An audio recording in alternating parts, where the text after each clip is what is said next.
आज हम संस्कृत में प्रत्यय सीखेंगे कि संस्कृत में प्रत्यय कितने प्रकार की होती है, इनका प्रयोग कैसे होता है और इनको किस तरीके से किन किन शब्दों में इनका प्रयोग किया जाता है और ये प्रत्यय कितने प्रकार के होते हैं। ये सारी बातें हम डिटेल में देखेंगे, डिटेल में बात करेंगे। और सबसे पहले हम देखते हैं कि संस्कृत में प्रत्यय कितने प्रकार के, 3 प्रकार के होते हैं। कौन कौन से? कृत प्रत्यय, तद्धित प्रत्यय और स्त्री प्रत्यय।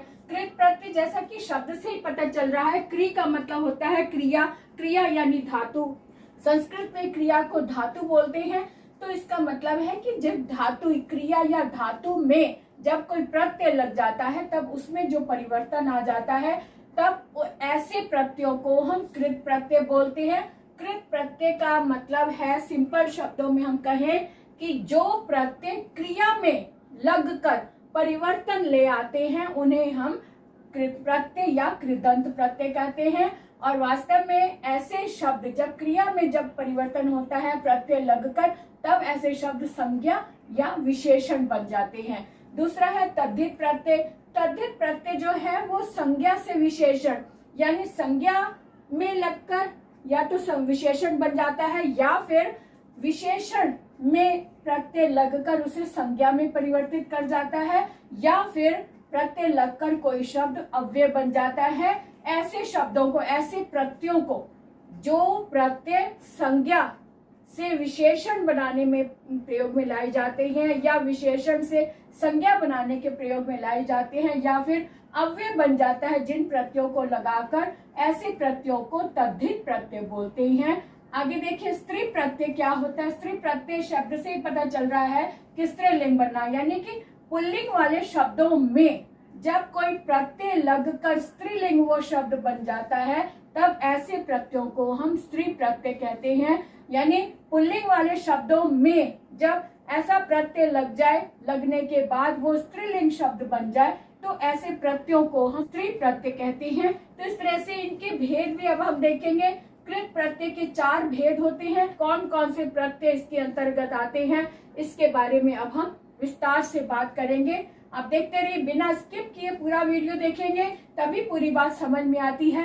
तो इसलिए अभी तक अगर आपने सब्सक्राइब नहीं किया तो जल्दी से सब्सक्राइब कर दो, लाइक कर दो, ताकि भाषा से संबंधित बारीकियां आपको अच्छे से समझ में आने लग जाए। इसी चैनल पर आपको भाषा से संबंधित जानकारियां विस्तार से बताई जाती हैं ताकि हर एक स्टेप समझ में आ जाए।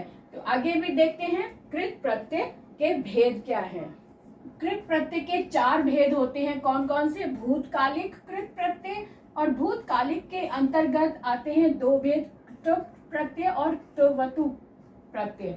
दूसरा है पूर्वकालिक। पूर्वकालिक कृत प्रत्यय के अंतर्गत कृत्वा और ल्यप प्रत्यय आते हैं।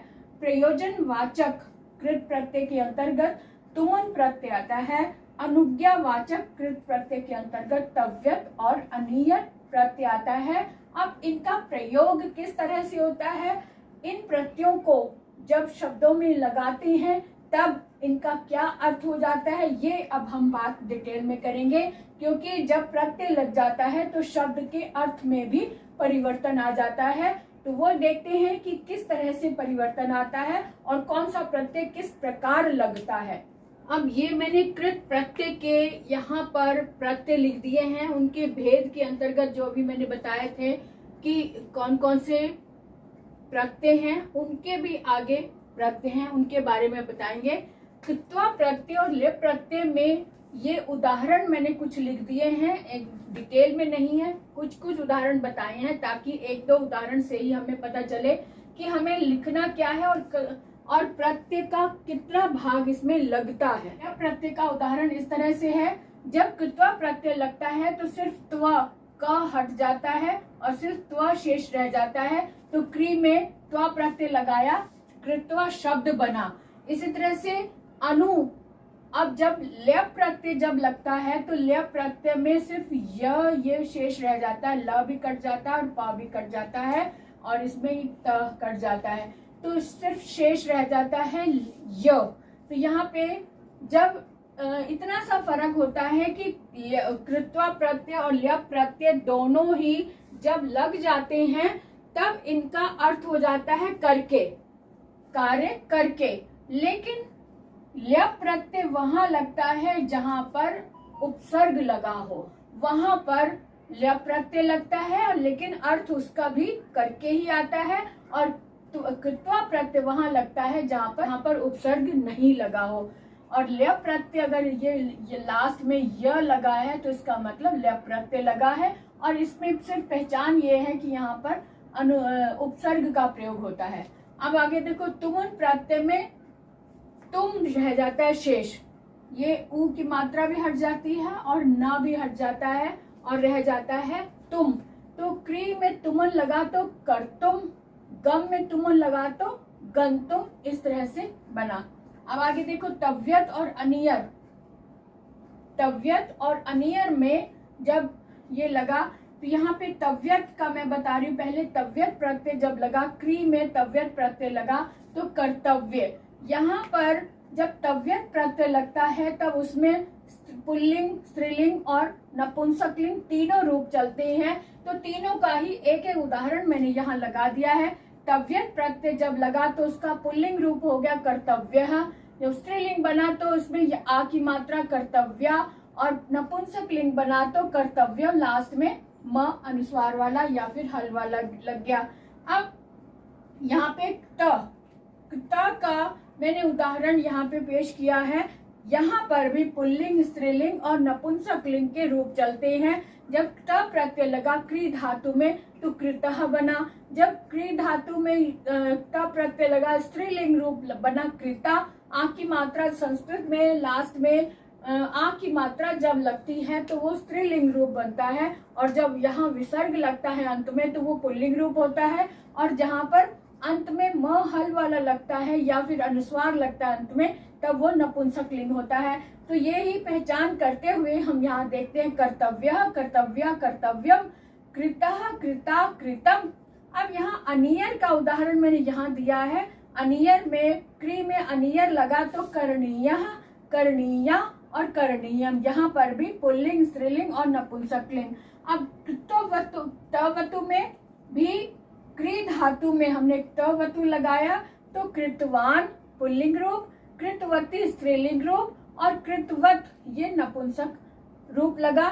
इस तरह से हम इसका ध्यान रखते हुए कि कौन सी शब्द में क्या परिवर्तन आया है और स्त्रीलिंग का क्या रूप होगा और नपुंसकलिंग का क्या रूप होगा और पुल्लिंग का क्या रूप होगा, ये ध्यान में रखते हुए हम इसको याद करेंगे। यहाँ पर मोस्टली तो पुल्लिंग रूप में विसर्ग लगता है, स्त्रीलिंग में आ की मात्रा लगती है या बड़ी ई की मात्रा लगती है, और नपुंसकलिंग में अंत में म हल वाला या फिर अनुस्वार वाला लगता है। लेकिन यहाँ पे क्री में तो वतु जो आया है, तो वतु में विसर्ग नहीं आया है, तो इस तरह से भी शब्द थोड़े से परिवर्तित हो जाते हैं। कृतवान यानी कि पुल्लिंग रूप, कृतवती यहाँ बड़ी ई की मात्रा आ गई तो स्त्रीलिंग का रूप हो गया, कृतवती स्त्रीलिंग, और कृतवत यहाँ पर नपुंसकलिंग का रूप हो गया। तो इस तरह से इन प्रत्ययों का प्रयोग इस तरह से आया है। इनका जो शब्द बन जाता है, इनका जो अर्थ बन जाता है वो भी देख लेते हैं।